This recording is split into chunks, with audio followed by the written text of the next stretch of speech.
Now, also during my interview with California Governor Gavin Newsom, I pressed him about progressive tax policy and how much he really thinks that top earners should be taxed. Take a look. How much is enough in terms of the amount of money that government takes all across the board? Now, if you live in California and you're part of that evil 1% or the top 15%. You're not the evil 1%. We thank you. We thank you for giving me all your money. No, we thank you for hiring people that do a free enterprise. Do the math. Thank you. Do the math with me. 40% federal income tax, the highest marginal rate, and Biden wants it higher.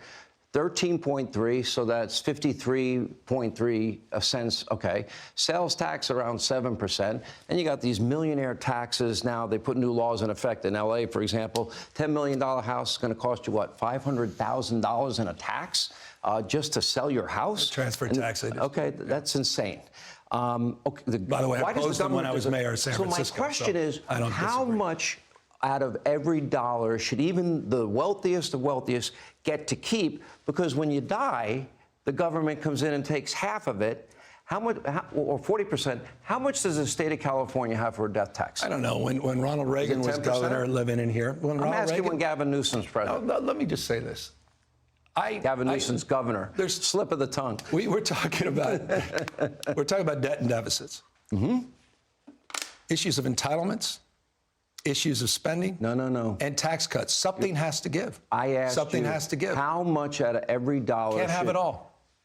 Clearly. And by the way, that answer. By the way, you know what I pay my There's taxes? no black or white on that. There's no. It should be this for everybody. There's different conditions, different states. So for the top 15, 20% of people that make the most money, how much out of every dollar they make should they be able to keep at the end of the day, all taxes?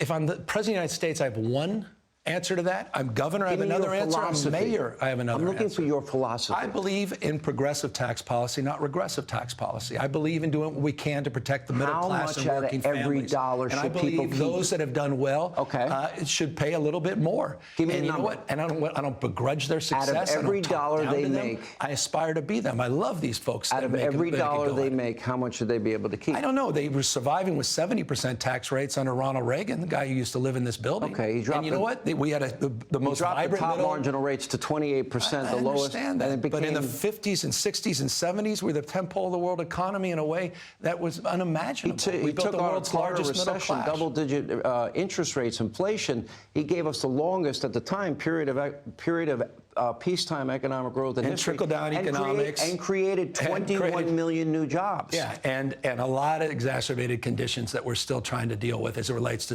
injustice. You're going back to blame Reagan? No, I'm not blaming Reagan for everything. A lot of Democrats do. In fact, I aspire on gun policy to be Ronald Reagan, who said AK-47s should not be used for defense, and he believes in background checks. You ever shot an AK-47? Not only AK-47, AR, different platforms, M16s. I shot a Gatling gun, a 50 caliber. What I also AR shot, means? You know what I shot? You actually know what AR means? I shot a musket.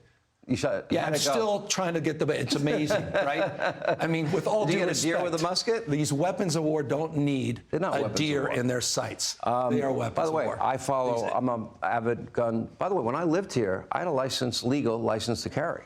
Did you? I did. Ronald Reagan. I've carried my whole adult life. Open carry laws. He was the first governor in America. Not open, not closed carry. I know, different. Very different. By the way, the states with those laws have higher gun deaths. I read your constitutional amendment. I am actually a gun safety nut. Love that. Okay? My mom was a prison guard, and she had a revolver on her nightstand. Right. And she knew I was a pretty curious and, let's say, incorrigible child, and the odds were that I was going to touch it. And my dad was a family court probation officer, but they took me at like 10 or 11 years old and brought me to a range and taught me firearm safety. Love it. And I sat there that day, and then the guy says, repeat back everything I said. Gun down range, how to deal with a jam gun, never pointed at anybody, it's all the rules, and how to clear it. And he said, okay, you did great. If you come back next week and you can tell me all that, I'll let you fire the gun. He wouldn't let me fire it. You know what it did? When I first fired it, it taught me respect for safety. Yeah. And I'm I love that for it. spirit, Sean. I'm all for that. I'm for common sense. But don't tell me I can't have an AR-15 when it's not any different than most other guns except cosmetically. It's not me to tell me. Your own Fox News poll says 87% of people want background checks. They believe if you can buy a beer, can't buy a beer, you shouldn't be able to buy a gun. We They have believe the in a little universal bit of background checks. We don't have it in terms of the gun show loophole closures. We don't have it at the extent we can have it.